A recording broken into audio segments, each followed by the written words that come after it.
Well, greetings and salutations, test takers. This is the Series 7 Guru coming to you from my off-grid studio, getting my kicks on Route 66.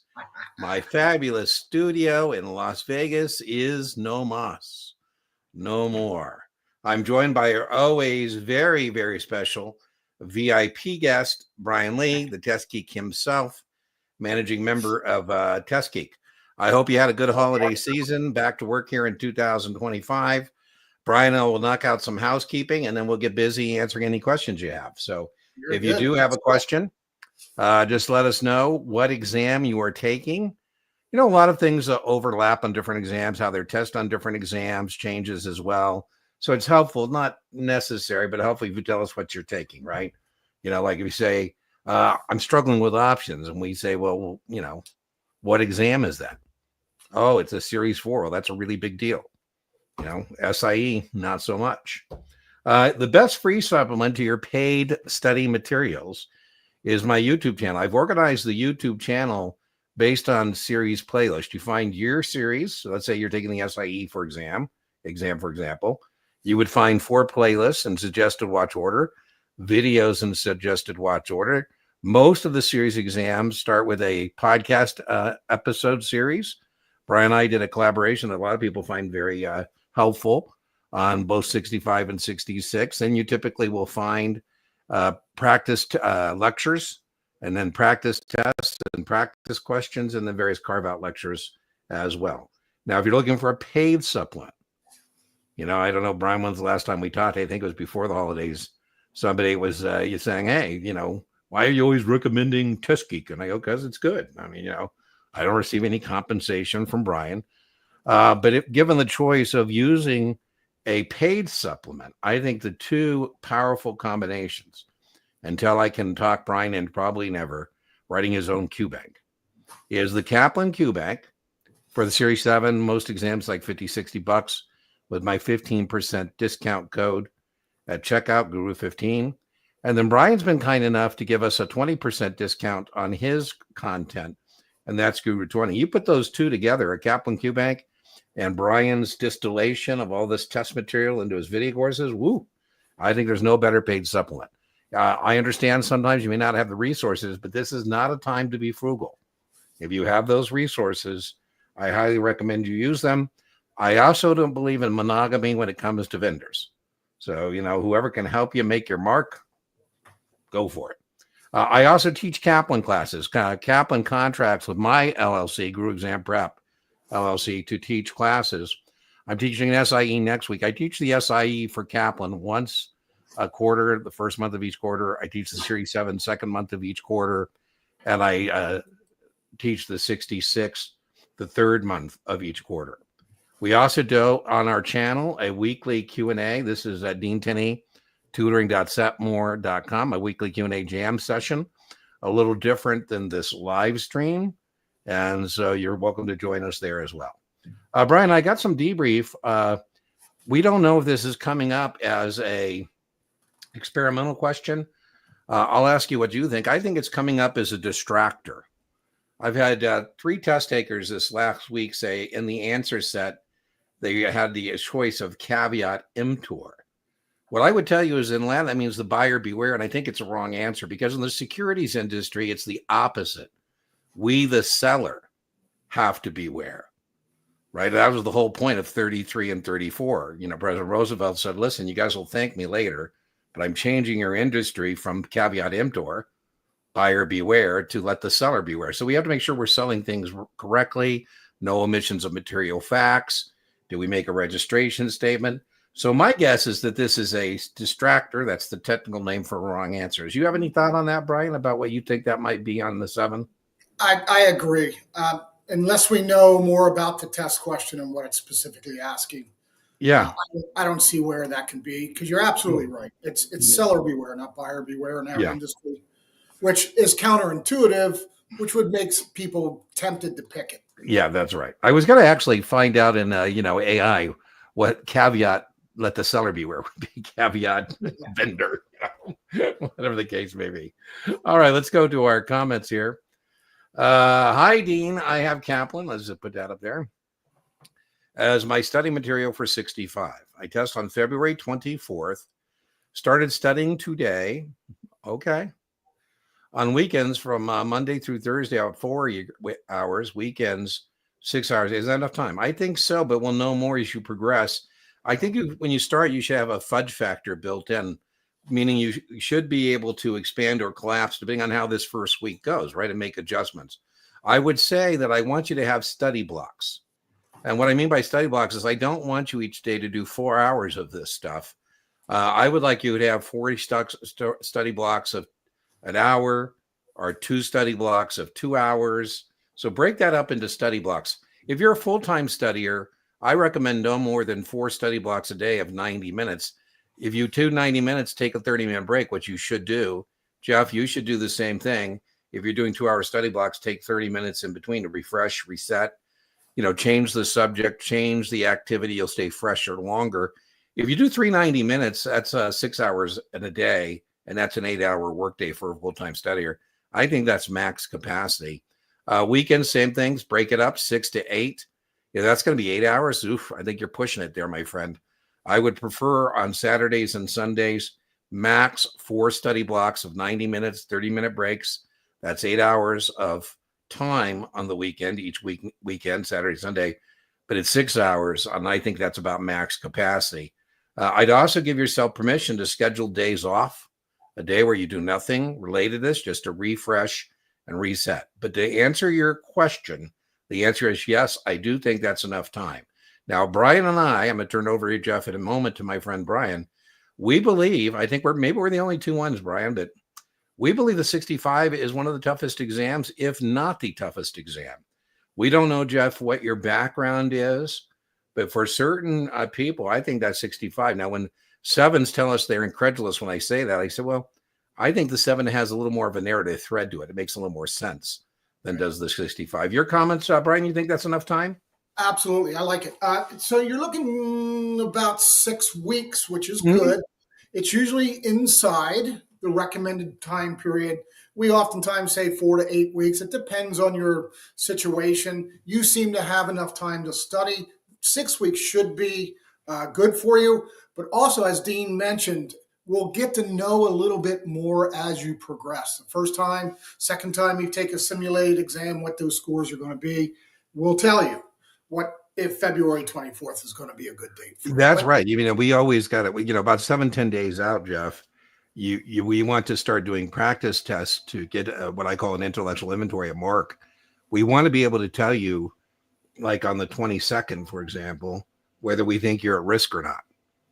So as you're executing our study plan, again, that's what I call those adjustments, seeing how you're doing.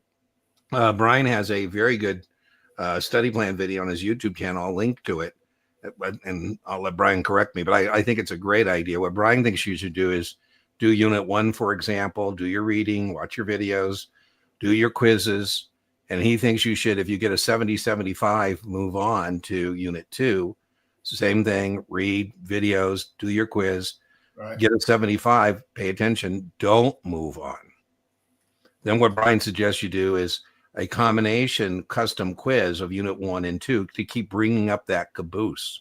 So that's what I mean by having an adjustment or fudge factor, because you're going to not have a good idea here that first week. You really want to kind of do some debrief with yourself at that first week and say, okay, how long is it taking me to get through a unit?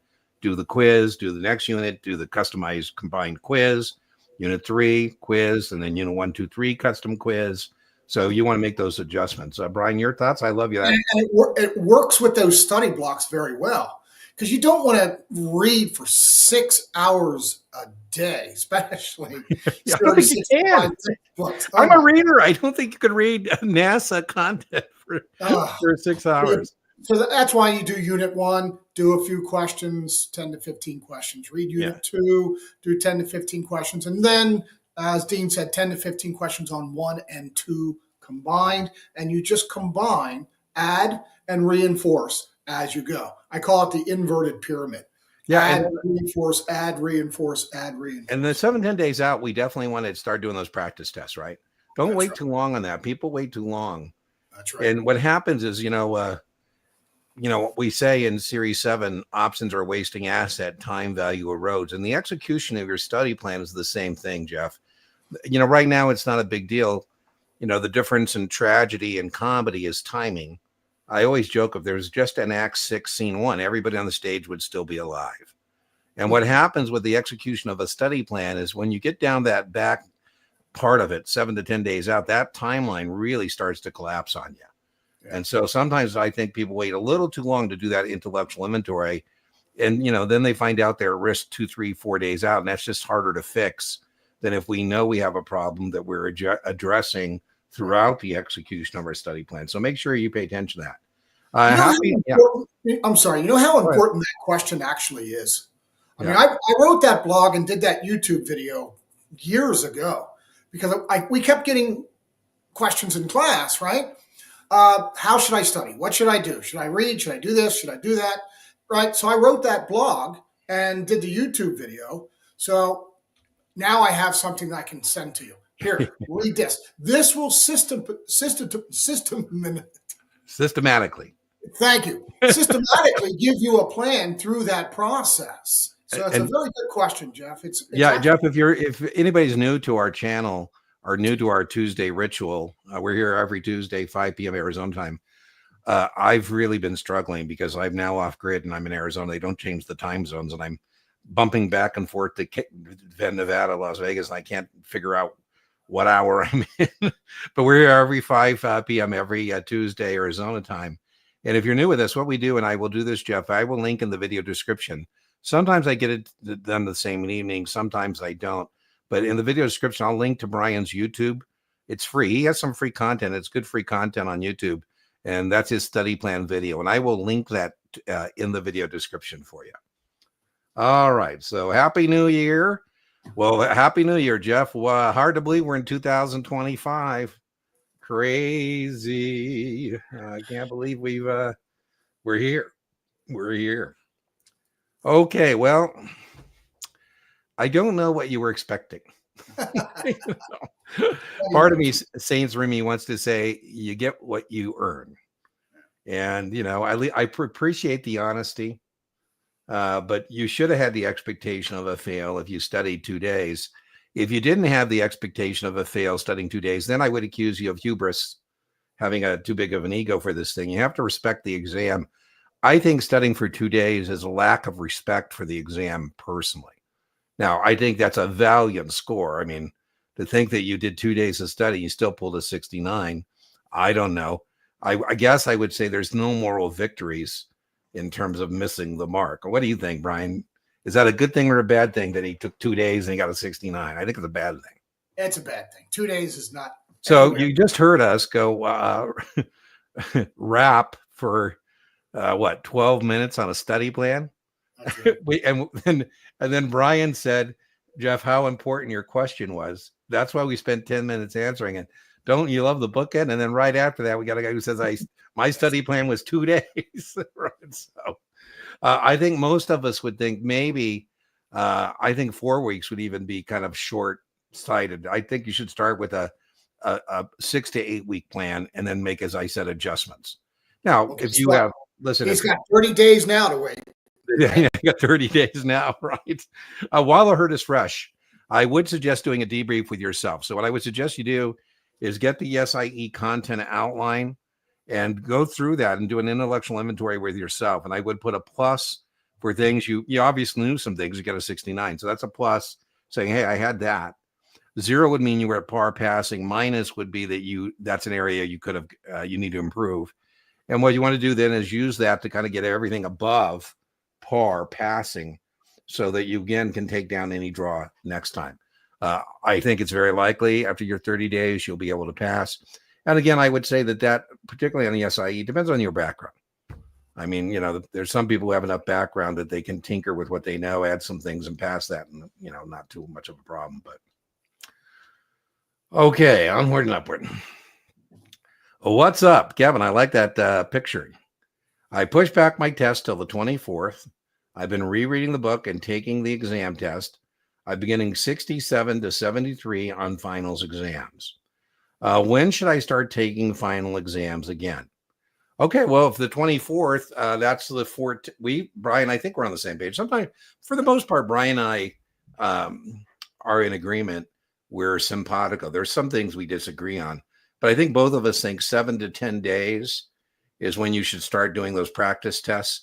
No more than one a day. I just talked to Kevin, somebody I'm working with today, and I wanted 2 more test scores in a 5-day period because she's got to do remediation. You can't be doing remediation properly if you're doing more than one practice test. I had a guy who was bragging he did 4 of them in a day. I go, what a waste. That's just a complete waste of your time. So we're not recommending learning by practice tests. We're recommending practice tests so we know what your mark is and whether Brian and I can tell you you're at risk or not, that we think you're going to pass. As always, I think Brian's practice test is, I think, got the strongest correlation. I always recommend people get that, whether they buy it from Brian for $20, if just the practice test or his content. And I always tell those folks, Kevin, to put that away and do that last. Get that last mark 2 days out, depending on your confidence level. Because, again, strong correlation means it could be negative information, negative feedback that you're still at risk when you take that. So, but I think if I were a betting person, I think 67, 73 is okay. I think that's okay with your exam the 24th. We said 7-10 days out, you should start taking those practice tests. Your thoughts, Brian? Yeah, I'm just wondering if those are custom quizzes versus simulated Yeah, exams. yeah, because it sounds like you're doing different things. Yeah, are you doing remediation after each one of those finals, right? Almost every publisher allows you to break the score down into the different units so you can find the weak areas. That's what we mean by remediation. You find those weakest areas, bring those up the best you can, then retest, get another mark, right? And then run the performance tracker. Yeah, because if you don't do that, Kevin, I'm just concurring with Brian here, because sometimes we get people who can't push their scores up, but all they're doing is practice tests and they're skipping the remediation, which means you're wasting your time doing the practice test, right? Because that's what the practice test is about. I've taken the SIE twice, 65 both times. I have 17 days until my next attempt. Do I think you have enough time to adjust? Absolutely. I think 17 days is plenty of time to find the points you're missing. As you know, I don't want to send out negative vibes, but that third time is a big deal, because if you don't get it that third time, then you're going to have a 6-month wait. I don't know if you're taking it on your own or not, but I think it's plenty of time to adjust. I'd like to know practice test scores. I would like a bigger data set from you, TJ, to answer that, but without any other data points, I think 17 days is enough time. Your thoughts, Brian? It's more than enough. Make sure that you have that score sheet from the test center so you can find out which of those 4 areas. I think Dean and I already know which of those 4 areas it's going to be. It's usually the products. Yep, products. Characteristics, almost always. That's where you need ramping up. And supplement. Use Dean's videos. Go through those SIE playlists. Buy my video course, whichever you want to do. You got to supplement so that we can concentrate and focus solely on what's on the test and not 600 pages of text. Yeah, I'm Brian and I both believe in that content outline, and the products are so important on the SIE. It's 33 questions. It's by far the biggest category.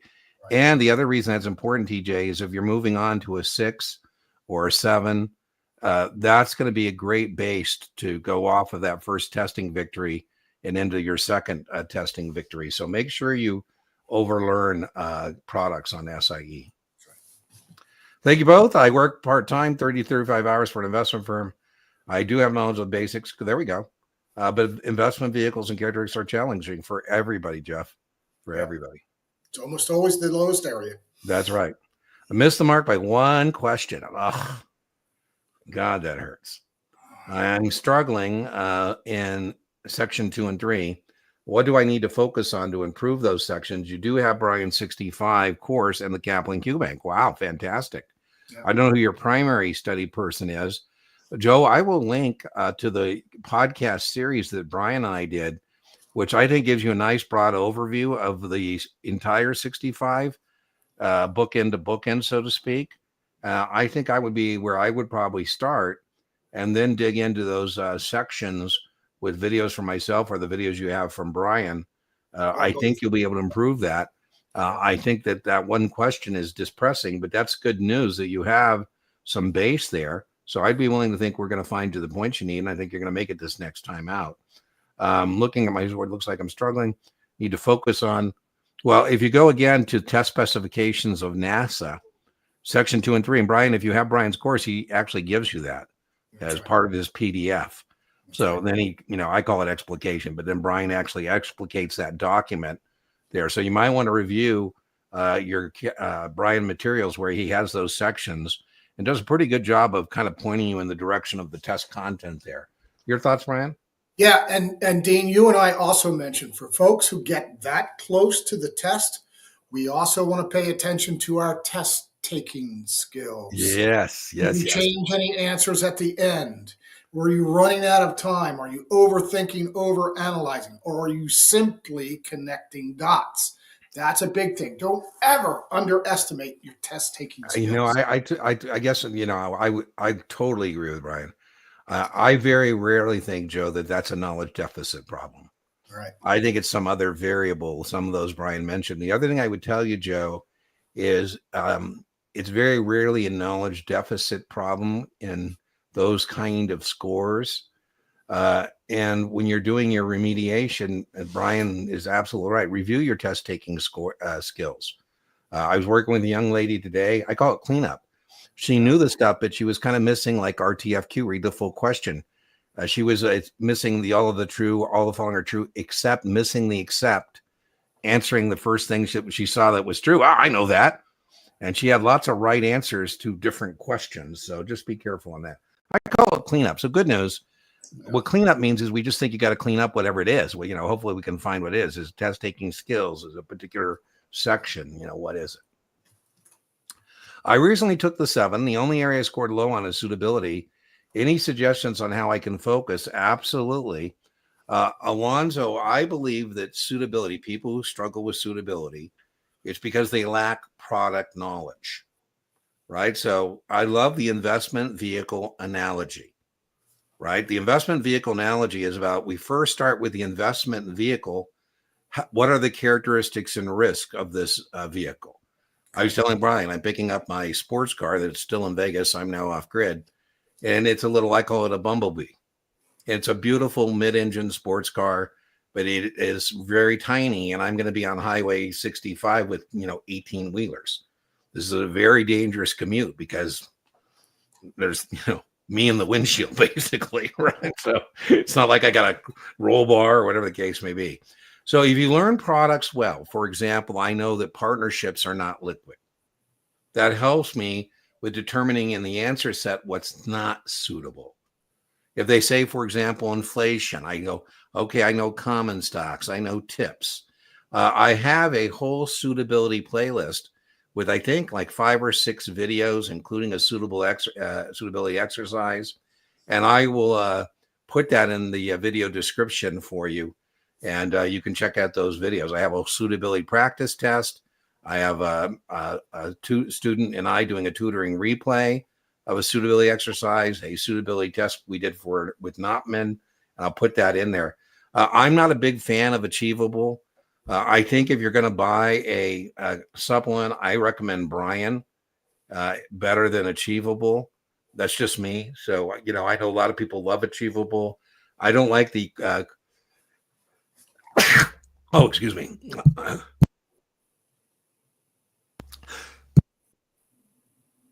I don't like the variance in Achievables practice test scores.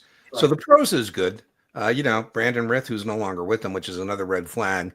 Alonzo, I'm not sure who their content specialist is, their subject matter expert, now that Brandon is gone. So it is what it is. I think it's $100 and something. I think your money is better invested in Brian's course and his practice, his PDF, and particularly his practice test. Your thoughts on attacking suitability, Brian? I have an entire unit just on suitability, matching objectives with the different types of products. That's your paid content? That's my paid content. Okay. And the risks that are associated with all of those products. So objective, product, risk. Objective, product, risk. And I have a whole timeline for it. It's a whole unit on. Yeah, all in with Alonzo with Brian, you're about $100. I think if I think Achievable is like 150, 160. What do you think, Brian? You think your content's better than Achievable, or Achievable's better? I don't want to bash anybody, but Isn't Brian is such a gentleman, isn't he? but I know this: their practice final scores do not correlate well at all, and that to me is big. Well, it's huge because I had a young lady, Brian, who got so upset with her Kaplan scores, and rather than responding to that as negative feedback to keep working and being resilient to that and doing remediation and climbing the mountain, getting 2 or 3 points. Alonzo, she did by Achievable, and she was so happy because her scores rose dramatically. She went from getting like 60s on Kaplan to like getting 80s on Achievable. And I said, okay, I mean, I know you're feeling good about yourself, but can we do me a favor? I'm going to send you Brian's practice test. Could you please do that for me just to get a correlation to see what kind of variance we're dealing with? And unfortunately, she waited 2 days before the exam, Brian, and she got a 65 on yours. And guess what she got on the actual test? 65, unfortunately. Taking the 65 on the 16th, Jimmer. I've been scoring between 76 and 79 on Exam FX. Not a big fan of Exam FX. I think they're a little skinny. I would definitely want to supplement. Love it. You got a supplement. You got your Kaplan Q Bank, feeling good. I think you should feel confident. I think mid-70s is where Brian and I both want you to be. There are corporate trainers and other people think you should be in the 90s. And I'm not a big fan of that because sometimes when you're getting those 90s, you're at risk because you're getting 90s because you memorize the questions, not because you understand the concepts and the content. So I feel good with those scores, Jim. I think you should feel good with mid-70s. What do you think, Brian? Yeah, I was a little scared by the Exam FX scores. But, the mid-70s in Kaplan made me feel better. Okay, me too. Yeah. Simulated exams, mostly I got an 86 on the mastery. So I'm trying to remember, Kevin, did you actually pass? I pushed back my test take. There's Kevin's original. I mean, when I think that score on mastery is pretty damn good, to be honest with you. The mastery, if I were a betting person, so Kevin, I don't get to do live classes anymore, but for a long, long time. Probably so fun moving here off grid and packing up and the life I used to live. And I've got, Kevin, $1,000 bags. I mean, $2,000 travel bags because I was a road warrior. I was traveling the country delivering, belly to belly kind of classes. And when I was doing that, typically there'd be a corporate trainer and we'd be doing classes Monday through Thursday. Friday, they take the Kaplan Mastery. Monday, they test. And, the statistics are as follows. Real statistics from a real cohort. I told the corporate trainer, I said, listen, of our 20-member cohort, 12 of them got mid-70s on the mastery exam of Kaplan. I don't think we're going to have any of those people miss their mark. We have 8 people who did not get past a 70 on the mastery. 6 of them got between 60 and 70. And I think those folks are at risk. I think we're going to lose 3 of them statistically. She said, well, let's rescue them. I said, well, it's statistics. We don't know which 3 they are. If we did that, obviously we would go help them. But there's no reason for that. If they stayed dedicated, disciplined, and organized and finished strong, they would all pass. But 3 of the 6 are going to get wobbly over the weekend, and they're going to start, woe is me, and they're going to stop working. And we're going to lose 3 of them. We have 2 people that got below 60. I just think they're not going to make it. I mean, every once in a while, a blue moon, somebody below 60 will pass, but there's too many variables that kind of line up. What I was very proud of, Kevin, is we didn't lose any of the 6. All 6 between 60 and 70, not where we want them to be, but they all passed. They all finished strong.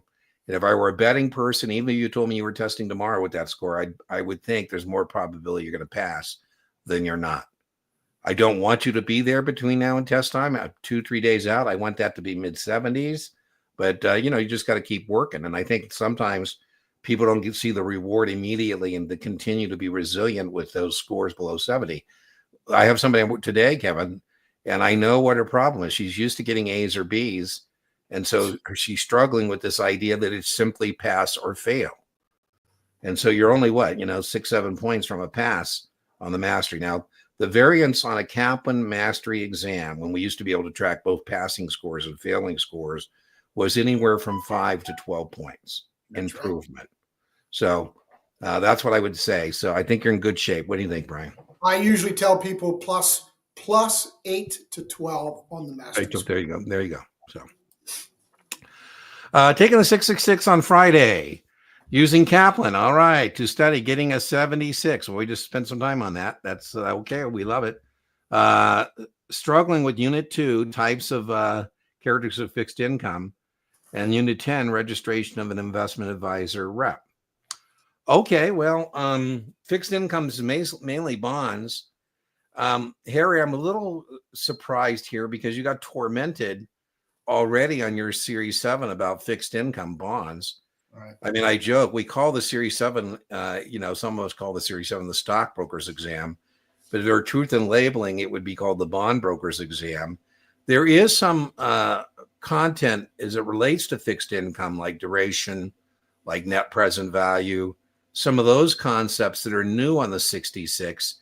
I would like to know a little more about what area of fixed income are you struggling? Are you struggling on these new concepts of like duration, net present value, internal rates of return? I can't imagine you're still struggling with inverse relationships and, coupons and that kind of stuff. As it relates to registration of investment advisor rep, I got some good news for you. I don't think that's going to make or break you. I don't think that's material to passing the 66. It's pretty straightforward. When you're doing the question on the actual exam, Harry, all you have to determine is this investment advisor rep an investment advisor rep of a state investment advisor or federally covered? That's the kind of the fork in the road, so to speak. And then from that, it's pretty simple. People get hung up on that. Brian has some great practice questions on it. Kaplan does.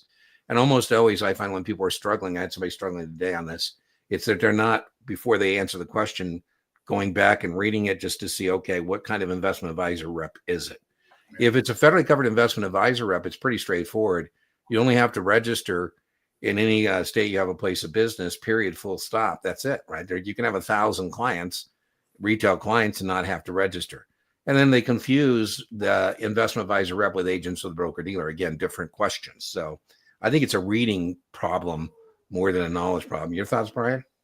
Yeah, that's absolutely right. I see a lot of people struggle with this initially, right? But once they start figuring out that fork in the road, is it federal IA, federal IAR? Is it a state IA, state IAR? Once you get that, boom, it's done. Because it's not actually as difficult as those 847 pages. That's true. You can see. By the way, you got to. That's one of the reasons you got to miss questions. It's part of the process, right? So I had somebody who was beating herself up. I go, no, it's good we find out now. Give you the cheat sheet for it. It'll make it real simple. Yeah. So Harry, so Brian is saying you reach out to him at brian@testgeekexamprep.com. I think that's what it is, right? I still have your banner here. I think I do. Brian should. Yeah. Let's see. Brian at Test. And that's for anybody out there. If you want the person's definition of person's cheat sheet. It's very popular. I take him up on that. So here's Brian's email. And send him an email. Say, hey, I want to take you up on the offer for the cheat sheet. I use it a lot in tutoring. I use it when I'm tutoring sometimes to say, okay, let's just go through here. Who are you? Who is this? And it's a very good thing. My only qualm, and Brian knows I have this qualm, I don't like he calls it the cheat sheet, because I'm afraid somebody's going to take that down to the exam with them and they're going to leave it down there. And, next thing you know, Brian's going to be accused of the person of cheating. So, hey, Dean, I just passed my 65. Woo! All right, testing victory. We had a guest. We are having a guest in our next live stream. I've invited victorious test takers to come back and share their journey with us. And Sydney will be joining us next week. Some journeys are easier than others. Boy, she really had a rough journey. But good news, she's got it done, and she said she would be happy to come talk to us. So about to finish the 63 material. Most of the material was covered in 65 LEM. I feel like 63 is easy. Is there something I'm missing? Well, the Uniform Securities Act is the Uniform Securities Act. So, respect the 63, but the regulations are the regulations. I'm not sure if you're asking me, do you need 63 study material, which the answer is yes. What I don't know if that's what you're inferring is that you can pass the 63 with your 65. I do think it's possible. What do you think, Brian? Yeah, it is possible. There is a lot of overlap. There's no doubt about it, because a lot of the textbook publishers just copy and paste from the I'm with 63 that. to the I 65. hate that chunk theory. I try not to do that on my channel. So there are some channels where they don't want to do a separate video. So they do a video 63, 65, 66. I'm guilty of it as well. I mean, but I try not to do it. But it's Brian's point. It's easier to do the chunk. I call it the chunk theory. Cut that chunk and then put it into and it wrecks the flow of the license exam manual as well. Yeah, you got to get the Q back at least. Yeah. Happy New Year. Right on, Isaac. Happy New Year. You're welcome, Donata. I did buy Brian's option course, and it was amazing. So I liked it. Wow. There you go. Thank you, sir. There you go. I think it's pretty special, too.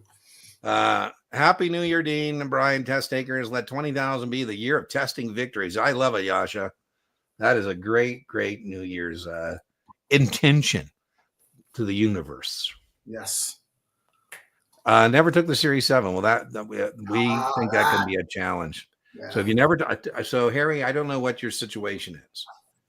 If you are taking this because you don't need sponsorship and you're going to circle back to take the 7, that I get that. But if we think 65 is tough, I think you said you're taking a 66. Correct. So the only reason you would have not taken a 7, my assumption is that you don't have sponsorship. In which case, yes, I think that's a major, major thing you got to lay some base on. So the teeter-totter seesaw, I'll link here in the video description to a bond lecture on the relationships of those yields, and maybe that'll help you. So I retract my previous statement if you have not taken the 7. Now, we did a little bit of a rant last time we met on a Tuesday, and so I'm going to go back on this rant.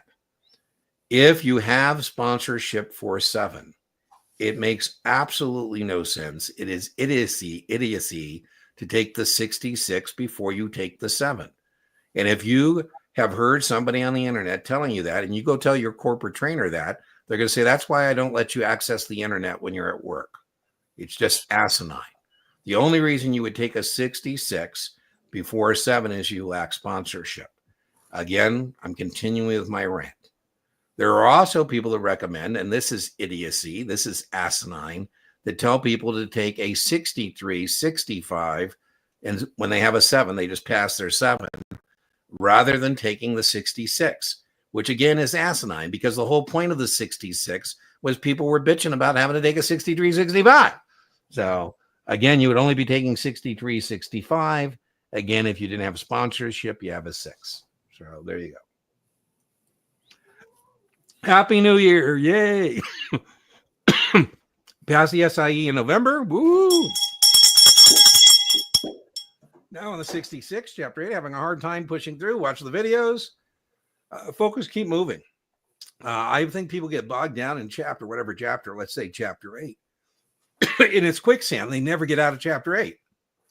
You've got to keep you got to keep moving down the field into scoring position. You got to be matriculating. So on chapter 8, you get it done. You do your quiz, as we said, and then you move on. I have some vendors and trading companies, broker dealers, excuse me, Brian, that have locked learning. And what they mean by that is they will not let somebody move on from chapter 8 to chapter 9 unless they score some ridiculous thing like 90%. And if it's like past perfect, it could be like I had a young lady and it was margin. And I said, this is ridiculous. You're only going to get 2 or 3 of these on your 7. And now you're stuck here on this past perfect margin chapter for 2-3 weeks. It's ridiculous. So I believe in moving on rather than focus on the details. I would add to that, Ryan. One of the things I recommend, I'm not sure Brian does, is you read the book cover to cover. And sometimes people never get to read it cover to cover because they're taking notes and highlighting every word. And I'm not a big fan of that. I think you're trying to just see what's in between the covers that first reading. So I'm not a big fan of taking notes and making flashcards as you're reading. You're just trying to get the reading done. So that's my feelings on both the reading and chapter 8. I think you should move on at some point. Brian, your comments? Yeah, and it goes to our first comment today, right? Where I want to bring that caboose along with me. I read, do a few questions after the unit, read the next unit, do a few questions, plus a few from the previous chapter, right? And build that inverted pyramid. That's how I do. Yeah. So Patty wants to know how she can purchase Brian's course. So Brian, what's the thing? And I'll make a banner. So Test Geek Exam Prep at Teachable or what? That's right. TestGeekExamPrep.teachable.com. Okay, hold on. Dot. You can always email me as well, Patty. I'd be more than happy to. Okay, tell me if this is correct, Brian. Come on. Yeah, if you put is that correct? All those banners up. I don't know why that went to Facebook. That's kind of crazy. That's it. You got it. TestGeekExamPrep.teachable.com. That's right. Okay, let me put it this way. Maybe Brill, you forgot about it. There we go. And then remember your 20% discount from Brian is Guru 20. Before we start. All right, let's see where we're at. Austin, thank you so much for joining us from LinkedIn. We broadcast to LinkedIn, we broadcast to Facebook, and we broadcast to YouTube. YouTube is our preferred vendor. So, if you want to join us there. So thanks for joining us. Let's see. Past the 66 last week. Woo!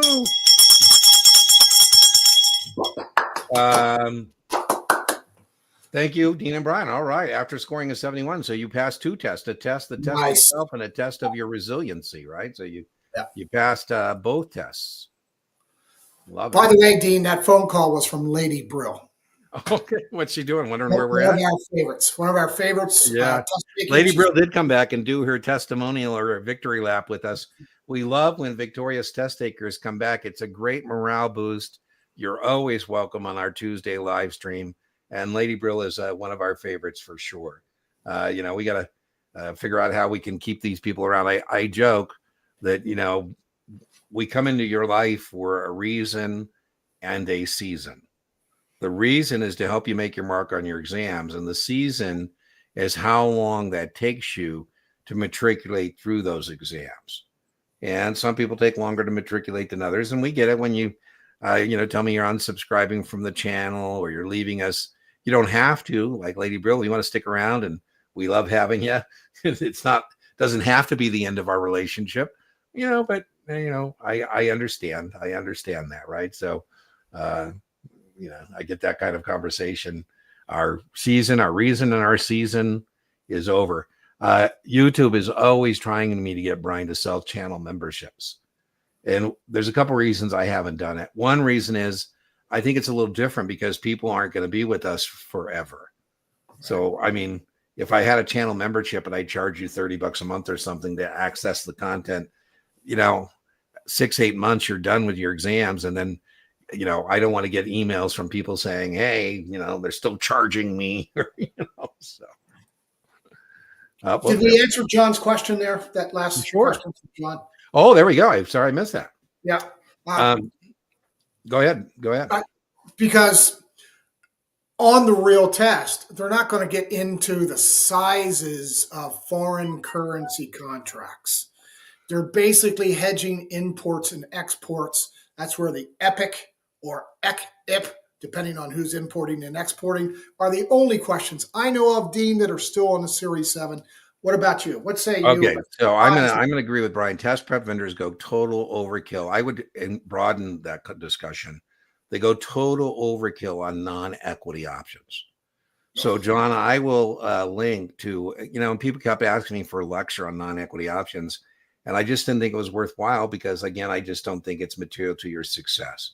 So what I did instead, I have carve-out lectures, John, and I'll link in the video description on EPIC and IPEC. EPIC stands for exporters, U.S. exporters buy puts, U.S. importers buy calls. That's a memory aid device. If it's a foreign corporation, it's the opposite. So if I'm a Japanese importer, IPEC, I buy puts on the yen. If I'm a Japanese exporter, I buy calls on the yen. I'm not being facetious. Are we clear? The U.S. dollar is not a foreign currency. So you can eliminate 2 of the 4 answers that Brian just put out there because, it can't be a dollar. The dollar is not a foreign currency.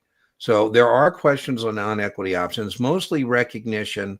The strategy question Brian brought up, knowing that index options settle in cash is certainly there. There's a question on the VIX.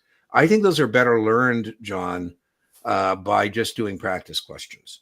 And then I would just warn you that almost every vendor has got you questions about the size of the contract. And neither Brian nor I think it's something you're going to encounter on the actual exam. Right. If I can give you an example, I first studied the Series 7. I hate to admit this, Dean. You and I both took the Series 7 eons ago. Yeah. 1993. It was in the textbook. I learned all the sizes of the contract. I learned the premiums, and none of it 32 years ago ever showed up on the test. It still isn't showing up on the test. Well, Brian, I've had to take the Series 7 more than once because, I got out of the business, When I got back in, it was fine. We still gave scores, John. Yeah. And I got a 96% on the 7. And they were freaked out. I said, well, I teach this stuff and have been doing so for years. So if I was struggling with a 7, and to be honest with you, I don't think I missed those questions. Yeah, I don't even think I missed them. If I knew where they were, I'd contest them. I'd say, So other thing I would add, John, just to help you with test prep vendor questions, the contract sizes on test prep vendor questions are there, and you just move your decimal spot 2 spots left to get the premium. And that's what test prep vendors are asking. But I'm with Brian. I don't think it's on the test. By the way, I had somebody ask me, Brian, well, how do we know it's not on the test? I said, well, if Brian and I told John that it's not on the test, and it was, he's going to show back up on a Tuesday and say, you guys told me it wasn't on the test, right? So we're more accountable than test prep vendors because we have a more direct connection with test takers than do those test prep vendors. So, we stand face to face to students. That's right. We get the glory and the blame if it's not there. There we go. So Harry's telling us he doesn't have sponsorship, but I have a few firms that will hire to sponsor once I pass the 66. Why wouldn't they? I mean, you're less of a speculative investment at that point to those firms. So I get it. So I'm going to put in, I haven't done it yet because we're live right now, but I will put a link to the fixed income in the video description either tonight or tomorrow morning. You can look at the video description on the replay and it will have a link to a bond lecture. I'll put, Harry, I have lots of bond lectures. I'm going to put the one that's relevant. It's about 15 minutes. But if you want more, it won't hurt you because you're going to take a 7 eventually. I'll put a link to my debt securities lecture as well. That's more like an hour plus. All right. Send me some good vibes. You got it, Jamie. Of course. Good testing vibes. I'll tell you what, I got the best testing vibes possible. So here is the best testing vibes possible. I very rarely do this. I'm ringing the victory bell in advance of your Monday victory. Very rarely do we ring our victory bell in advance of the actual testing victory. The second thing, and Brian loves this has a 100% pass rate, Jamie. 100% pass rate. Every night, every morning, between now and Monday, I want you to go in your bathroom just before you go to bed, look in the mirror. Every morning you wake up, look in the mirror, and I want you to say, mirror, mirror on the wall, who is the greatest 66 test taker of them all? Jamie, Jamie, Jamie. Hoorah! Now that has a 100% pass rate. Dean, you're too much. We got to have fun. Yes, we do. Sometimes we have too much fun. Brian thinks we should stay focused on content, but we got to have fun. I read the entire STC book. Oh, Sean, I feel bad for you. I'm joking. Only have a couple more chapters to complete for the online lessons with STC. Cool. Okay. Sounds like you're on track. How should you prepare going forward? Well, I would want a practice test score, right? You've done what you said, I think. And so now we would want to take an intellectual inventory and see where you're at after having read the book and done the lessons, right? 2 to 3 practice tests. I don't know. That depends again where your test date is and where you're at. What do you think, Brian? 2 to 3? Yeah, I think maybe a couple absolutely. more. I would like maybe 4 or 5, but Yeah, we're doing, he's just about to finish stage one, what I call the first pillar of the 3-pillar process. And again, not just because we do it for a living, but we think it's absolutely crucial that you supplement this material. And that's where the video course, whether it be free, whether it be paid, Dean's, mine, whoever, okay? That way you consolidate this tremendous amount of material down to what is testable. That's the second pillar. That's what Dean and I do. The third pillar, of course, are the practice finals and remediation the last 10 to 14 days. Okay, there you go. right on. Once you're finished that, then you supplement with Dean's videos or mine or whomever, and then you do the practice finals 10 to 14 days out. That's it. See how important that question was in the beginning of our live stream? Sean, Brian and I refer to that middle process as being a bridge. That's right. A bridge or distillation, right? So the bridge or distillation between what you've just accomplished and the exam itself. So, what Brian and I think of with our supplements is that we're a bridge. We don't think we're substitutes for what you've just done, whether it's STC or Kaplan or Past Perfect or, Notman, whoever, Exam FX or Achievable. What we are is a bridge between that, what you've done now, into that second stage, Brian, bridge, distillation, and now your practice tests. He says he's got a week till his test date. So I like that. If it's exams a week till my test date, I think that's more than a week, Sean, unless I've lost some days somewhere. Today's the 7th. Exams a week. Oh, maybe there we go. Oh, 2-3 practice exams a week. I get it. It's a continuation of the post. Okay. Yeah, that's great. I think that's great. Marcel, I did get your email. So we got it. So Brian and I'll be talking tomorrow. We'll figure out what's best way to proceed. I don't know about Brian, but you do have a credit with me for, I think, 2 hours? Because we don't do this anymore. But in the past, our drawing was for an hour coaching call or tutoring. We don't do that anymore. Now what you win, if you win our drawing at the end, is what's already on the schedule, which is a Q&A session, an office hour, whatever. But Marcel, I know you have that credit with me, and we'll certainly make good on that. Perfect. Just make sure I'm unfortunately not taking the 7 for the first time, but just want to make sure I cover more of my bases this time around. Thank you for the resources. You're welcome. You're welcome.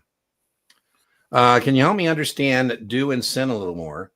Well, Brian and I both believe that you should understand the material before you use a memory aid device. The memory aid device is just to help you with what you should already know. So when it comes to spreads, because that's what this is about, spread means difference. And what you're spreading is the difference in the premiums. Now, one thing you might want to know, you've got to be able to identify a spread, is that when you're looking at a spread, a good memory aid device to add is SOTA. And what SOTA stands for is same option, different action. Same option. You have 2 types of option contracts, calls and puts.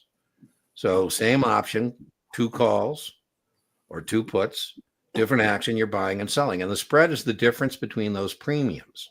And you're either buying the spread, money out, or you're selling the spread.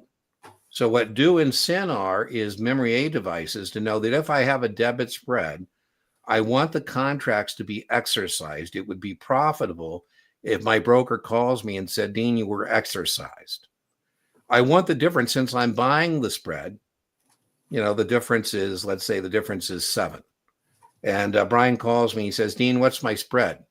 My spread, Brian, now is 9. You want me to close it out for a 2-point profit? So if Brian buys the spread for 7 and he can close it for 9, he's made 2. I think I use the sport betting analogy, Brian, like what's the spread on the game? Right. And what you're betting on is the difference in the scores. And some people want it outside of that spread. Some people want it inside that spread. So I think when you're wide, like Dean, you need to exercise, right? In some cultures, being wide is a sign of wealth and prosperity, but unfortunately not ours. Now, credit means you sold the spread, right? You're the seller of the spread, and you're smart enough to know, you know what, just in case this thing blows up, I think I'll cover this with another leg, right? So here we're selling the spread. Whenever we sell options, we want them to expire so we can go neener. And we want the difference to narrow. So if Brian sells the spread for 7, he didn't buy it, he sold it. It's a credit spread of 7. He calls me, he says, Dean, what's the spread? I say, it's 9. You're down 2, my friend. He says, let it ride. He calls me, what's it now? I go 4. You want me to close it out for a 3-point profit? I think that widen narrow concept is the hardest part to get, but you don't need to get it because of these memory aid devices. There is no scenario on your exam in which you identify a debit spread, more money out than in, and you say exercise widen for profitability, in which you'll be wrong. There's no scenario on the test in which you net the premiums, credit, more money in than out, and you don't want the contracts to expire, or you don't want the difference in the premiums to narrow. Brian, your thoughts? Yeah, just on top, one thing on top of that, and you mentioned it. The most crucial part of all of this is you have to recognize whether it's a debit or credit spread. That's the first thing out of the gate. That's right. You got to net those premiums. I use dollars out. Doesn't come with premiums. Yeah. And well, you have to learn which one has it. Doesn't come with premiums. Yeah. John, that's the most complicated, I think, version of this. The mantra, if you're missing your premiums, different memory aid device. Mantra. Lower, higher, longer. Lower, higher, longer. If you're missing premiums, lower, higher, longer. The lower strike call always has the greater premium. Higher. Lower, higher, longer. The higher strike put always has the greater premium. The reason that's important, by the way, is Brian's point about debit or credit, but also that's what determines bullish or bearish. Right. Lower, higher, longer. Longer term option contracts always have greater premiums.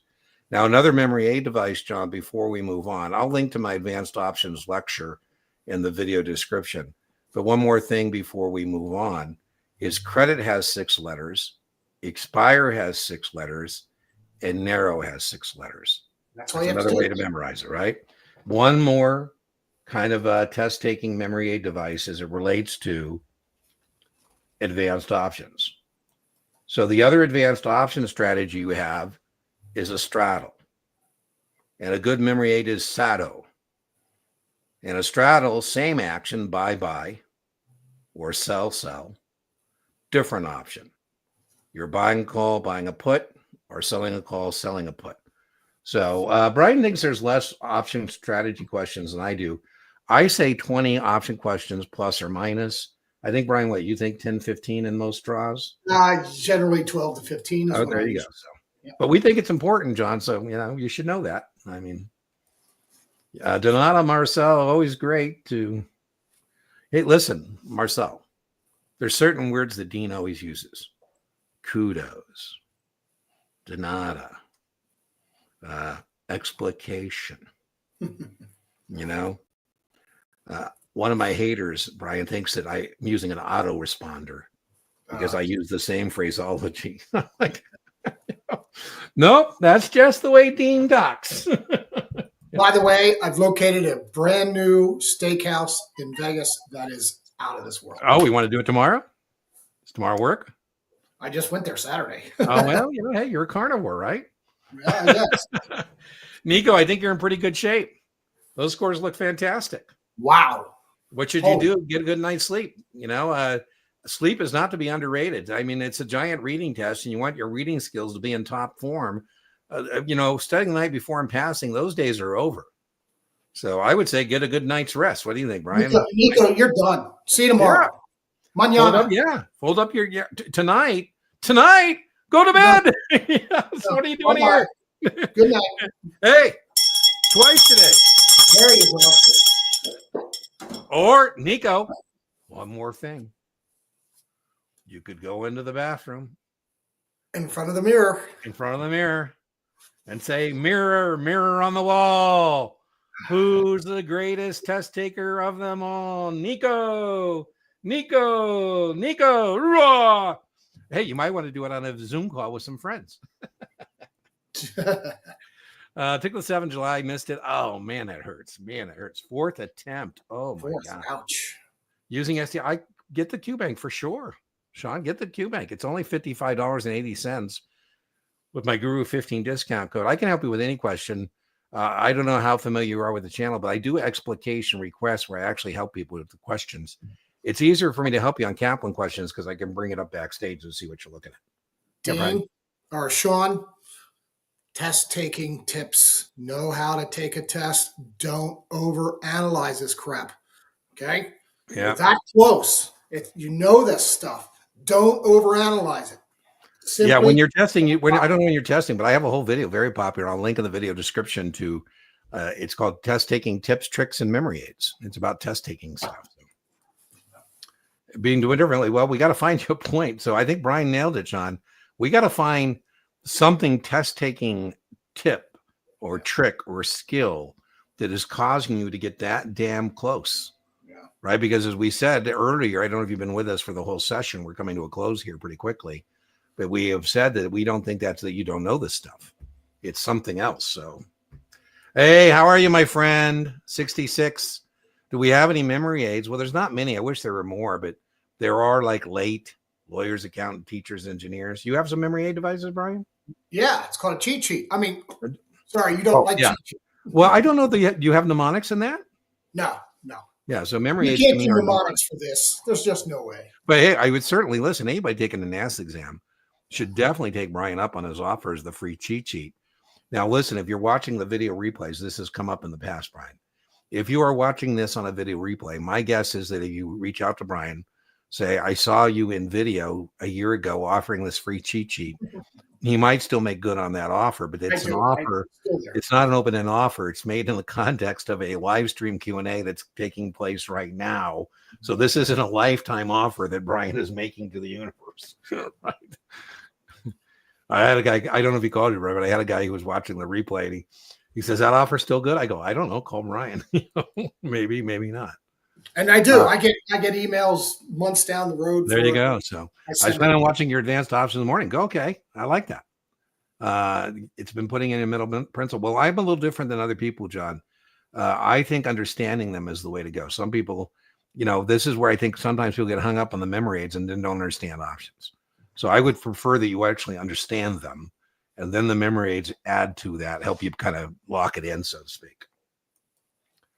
Are you sure? I failed the first. I'm with you, Nico. It's stressful. I'm with you. I don't know what to tell you about that. That hurts. I come from a time, I call it the Dean rule, by the way. I used to tell people when they got scores like that just to cue the thing back up and take it again, because I come from the age before, I'm not dinosaur age, but a long time ago, when there wasn't a 30-day wait period, and you literally could just cue that thing up again. And I would tell you to stay down there until you got a draw you could pass, because it could be draw, it could be changing answers. Who knows what it is? Now I'm off grid, so I'm going to the DMV Thursday in Arizona to get my license. Last time I changed my license, they said, do you want to, you have to take the test. Do you want the study book and come back? I said, no, I'm a pretty good test taker. So I'll just take the test straight up and see how I do. So I'm using my test taking tricks. Brian, I did something I tell other people to never do. I changed one of my answers. I missed it by 1 point. I said, is there a 30-day wait period? And she looked at me like, what are you talking about? I said, well, the exams I prepare people for, they have to wait 30 days. She goes, well, no, you don't have to wait 30 days, but don't you want to go study? I said, not really. If I only missed it by 1 point, I'm going to try it again. So she queued it up again. I missed by 1 point again. Oh, Jesus. I said, listen, I'm seeing repeat questions on this second draw. So the data, the question bank must not be very deep if I'm already seeing repeat questions, and you're giving me the questions and the answers. The exams I prepare for people for, if they fail, they don't tell them what questions they missed and what the right answers are. I said, how many draws are there? She goes, what do you mean? I said, well, how many times am I going to queue this up and I'm going to be getting a different exam? She says, there's 5 of them. I said, I've done 2. The guy next to me, Brian, had done 2 as well, and he had failed twice. I said, listen, my friend, we should form a syndicate. He said, what's a syndicate? I said, well, that's when we agree to share risks and rewards. Between the 2 of us, if we combine our efforts, we have 4 of the 5 potential draws. That's right. And she goes, well, are you guys going out there to study? I go, call it what you will. Right? And we came back. Woohoo! We passed. There you go. Now, tomorrow I may not have a friend. Pass the SAIU 766. Woo! There's the recipe right there. There it is. Kaplan Guru Test Geek. Yeah, There's the recipe. I love it. We call this what you've accomplished. We call this the test taking registration hat trick. Yep. That's 3 successes in a limited time frame. And you use 3 different sources. I love it. If you have the resources, that's the way to do it, my friend. So I'm a big fan of that. RTFQ, that stands for read the full question twice. Yep. Do not panic. I believe you. Right on. Yeah. Calm, cool, collected. Let the test come to you. Yes. Be the test. I joke as a Marine, right? When you're shooting, you got to breathe. You got to relax. You got to squeeze the trigger. Sometimes you go, no, you got to be calm, cool, collected before you send your answer down range, getting that correct question. If you feel like you're failing, ignore it. That's right on. Keep fighting the good fight. The other thing I would tell you is a lot of people miss the mark sometimes. Here's another variable, Brian. I had a guy I was working with, and he would go off the rails like every 35 questions. I said, well, next time we do one together, every 35 questions, let's take a 10-minute break, take a mental trip to Tahiti, go get some water, whatever, get some oxygen. I wonder how many people just get tired towards the end, and then their reading skills are diminished, and then they just run out of brain power. So you are welcome. You are welcome. All right, time for the drawing. Great, thanks so much. How do I reach Brian for the cheat sheets? I think we put that up there. Let me go get it again. Yep. There it is, Brian at testgeekexamprep.com. That is Brian in the screen there. So he is the test geek in living form. All right, let me go get the giveaway tool. Dean, just as you're doing all that, let me tell you something. 2025 marks 30 years we've known each other. Is that crazy? 1995. Well, if there's anybody I'd like to know for 30 years, it's you, my friend. So that's pretty impressive. Part of me is really impressed with ourselves that we've known each other that long, and then part of it makes me feel old. Now, listen, we've known each other 30 years. What were you doing test prep before we met? 5 or 10? No, 2 with the firm. So 32, and I was doing it, I don't know, probably 4 or 5 before, probably similar. I would be willing to guess we probably, between the two of us, have 7 decades of helping people make their mark. You think? I think that's the under. I think 7 decades. Do you think that's over or under on? No, that's about right. We both. I bet there's probably tens of thousands of people we've helped. Under 62. I think it's 62. Okay, well, there we go. So that's still a lot of years. I took the test in 93. Yeah. I started teaching it 6 months after. Oh, I got you. I took the test the first time in 87. And I started, 86. And I started teaching immediately. I was teaching. All right. Well, you're the one in charge of the word for the drawing. Oh, that's right. Oh my God. So what do you want to use, my friend? Well,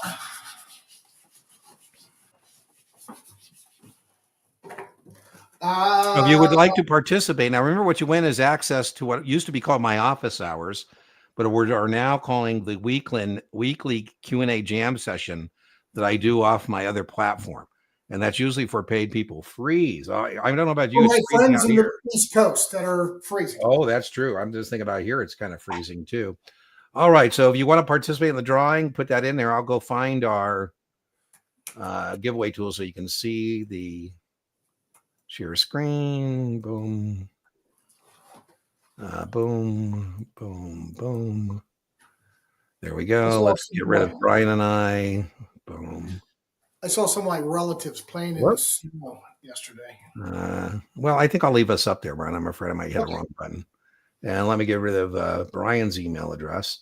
You don't need to have my email address to participate because you can just go to deantenneytutoring.setmore.com and register for the office hour or live stream or whatever free thing that is up there. It's only free for paid students. You're not paid students, and that's why you get access to it because you're in the draw. All right. Anybody else want to participate? If you want to participate, you got to put it into the text as you see it, exactly as it shows up on your screen. If Marcel wins, oh my God, I'm going to owe him like 5 hours of tutoring. Now, Marcel is grandfathered. So he wins. What he wins is tutoring for an hour, which is a $250 value because that's what I charge for tutoring. He's grandfather. The rest of you, what you win is access to content that is usually only for people who are my paid students. Oh, by the way, one thing I forgot to mention, I'll mention next year. We also, this 2025, have a book club, and you can find that at deantenneytutoringsetmore.com, the book club. This month, the book we're reading is called She Wolves. It's about ladies in the financial industry, Muriel Siebert, Abigail Johnson, living legends in the securities industry. So if you want to participate in the book club, that's free too. And what we do is we have a book discussion on that. All right, here we go with the drawing. It looks like boom. And the winner is Yasha. Okay, so Asha, go to my booking page and just register for anything that you find there that's free. And my email is dean@guruexamprep.com. Sometimes if I'm in a good mood, you can actually talk me into doing something for free that I can invite others to. So if you have something that you really want to do, send me an email and I'll see if I'll add it to the booking page. All right. So remember, ladies and gentlemen, inch by inch, your exam is a cinch. Yard by yard, your exam is hard. And Brian, you say? To sum up everything we've said tonight, keep it simple. You take the test. Don't let the test take you.